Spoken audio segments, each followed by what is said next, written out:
नाजर राहिला शेख यांना फोन केला का नाही? तसं राहुल कुलचं नाजर शेखचं पण कॉल रेकॉर्ड काढावा शासनाने.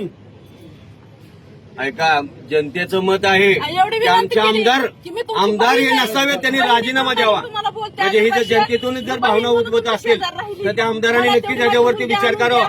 त्याचबरोबर महाराष्ट्राचे मुख्यमंत्री यांनी सुद्धा विचार करावा. आणि मला फोन करतोय, मुलगी ऐकत नाही. हे तुला कसं कळलं?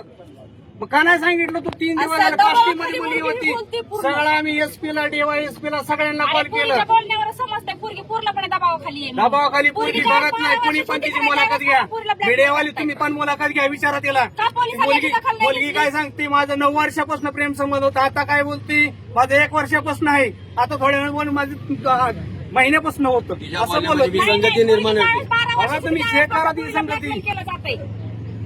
पुरीची आई स्वतः सांगते 40 पोरगी 12 वर्ष 40 पासून तिला हे कसं 12 वर्षाच्या मुलीला तिची आई किंवा आजी टॉयलेट होती.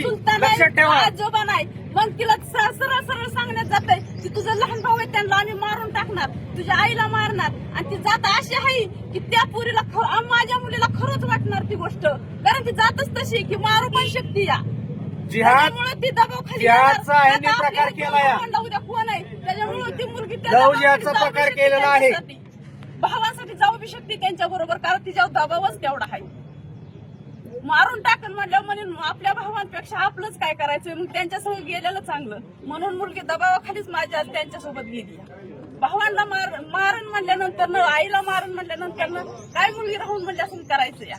आज आमच्या चेहऱ्यात सुद्धा बघा.